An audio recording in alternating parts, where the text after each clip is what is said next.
Bismillahirrahmanirrahim. Assalamualaikum warahmatullahi wabarakatuh. Oke, alhamdulillahirrabbilalamin. Wassalatu wassalamu ala asyrafil anbiya'i wal mursalin wa ala alihi wa sahbihi ajma'in. Amma ba'du. Rabbi shrah li sadri wa yassir li amri wahlul 'uqdatam min lisani yafqahu qawli. Puji serta syukur pastinya kita panjatkan kehadirat Allah Subhanahu wa Ta'ala yang telah memberikan kita nikmat Islam, nikmat iman, juga nikmat sehat, sehingga masih dapat berkumpul di asrama hari ini. Tak lupa salawat serta salam kita haturkan kepada suri tauladan kita, Rasulullah SAW. Semoga kita semua senantiasa dapat mengikuti sunnah-sunnah beliau hingga akhir hayat nanti. Oke, pada hari ini saya akan membawakan tentang bertumbuh. Oke, seperti yang kita ketahui, kita sebagai makhluk hidup fitrahnya adalah bertumbuh. Bertumbuh adalah sebuah keharusan baik bagi kita manusia, hewan, bahkan juga tumbuhan. Karena makhluk hidup itu kalau nggak bertumbuh ya sama aja dengan makhluk hidup yang mati. Dan biasanya makhluk hidup yang mati itu makhluk hidup yang mati pun karena emang suatu keadaan yang menghalangi proses bertumbuhnya mereka. Misalnya kayak tumbuhan. Kebanyakan tumbuhan yang pada akhirnya nggak bertumbuh atau mati karena suatu keadaan kayak misalnya tanahnya nggak subur, atau minimnya sinar matahari, atau bahkan karena ulah manusia, kayak penebangan liar dan lain sebagainya. Begitupun juga hewan. Banyak hewan yang akhirnya nggak bisa bertumbuh atau mati karena misalnya mungkin kekurangan makanan, atau karena penyakit, dan lain sebagainya. Nah, tapi ada yang perlu kita bedakan di sini, di mana ada dua jenis bertumbuh dalam dunia ini. Yang pertama, ada namanya bertumbuh apa adanya, terus kemudian ada juga yang namanya bertumbuh tapi dalam pengawasan. Jadi beda antara tumbuhan yang tumbuh apa adanya di hutan liar dengan tumbuhan yang berada dalam pengawasan manusia, yang berada dalam perawatan manusia gitu. Setiap harinya dirawat, terus kualitas pupuknya dikasih kualitas yang terbaik, tanahnya sudah dipastikan subur, terus udah dikondisikan biar dia dapat sinar matahari dan sebagainya. Berbeda dengan tumbuhan yang emang dia kayak memanfaatkan fasilitas alam aja gitu. Terus karena perbedaan itu juga akhirnya pada akhirnya peluang si tumbuhan yang tumbuh apa adanya ini justru nggak lebih besar daripada tumbuhan yang ada di bawah perawatannya manusia gitu. Peluang mereka bertumbuh itu lebih besar karena dirawat dengan sebaik-baiknya. Sama juga dengan hewan. Beda antara hewan yang tumbuh apa adanya di alam liar dengan hewan yang berada dalam pemeliharaan manusia, yang berada dalam perawatan manusia. Setiap bulannya dibawa ke dokter misalnya, atau setiap harinya dirawat dengan baik, dikasih makanan-makanan terbaik, diberi tempat tinggal yang begitu nyaman gitu. Sehingga pada akhirnya mereka sama juga punya peluang bertumbuh yang lebih besar dibandingkan dengan hewan-hewan yang tumbuh di hutan liar sana gitu. Sama kayak kita manusia.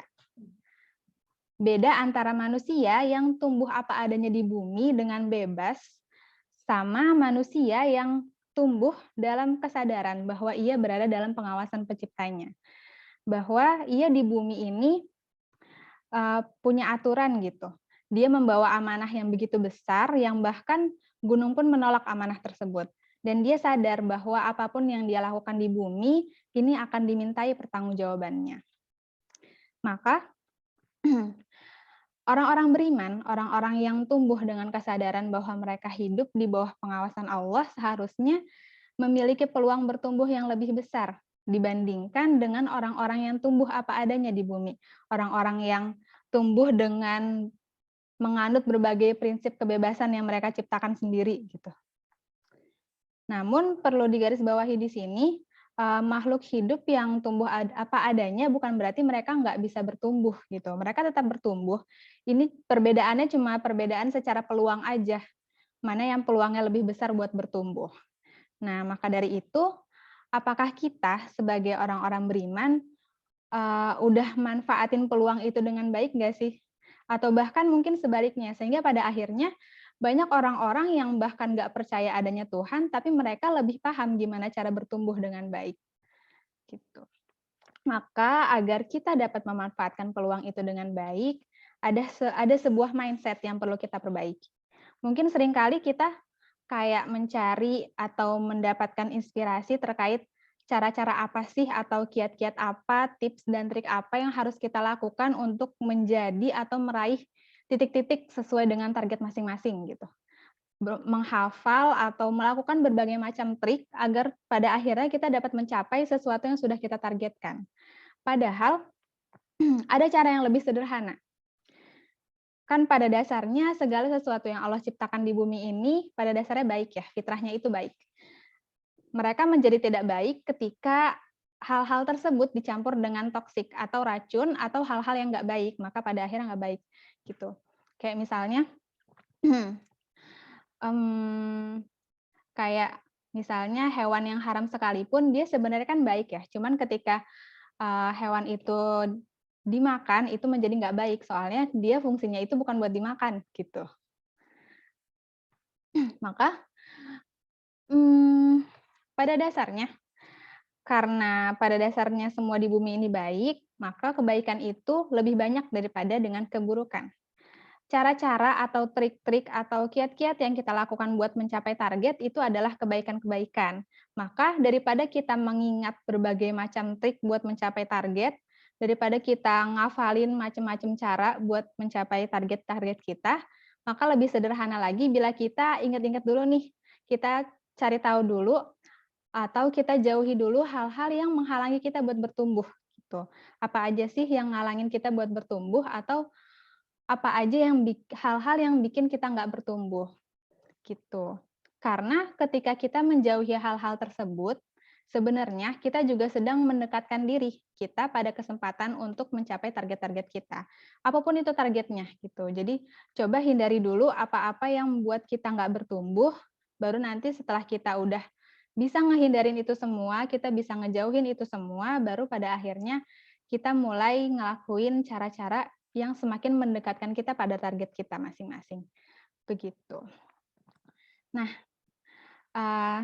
apa aja sih sebenarnya hal-hal yang perlu kita hindari, yang perlu kita jauhi buat kita bisa memanfaatkan peluang kita untuk bertumbuh itu lebih baik?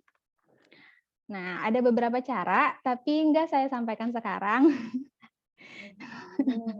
Untuk bekal iya, untuk bekal kultum berikutnya. Oke, mungkin itu saja yang dapat saya sampaikan. Kurang lebihnya mohon maaf. Wassalamualaikum warahmatullahi wabarakatuh. Bisa diikuti.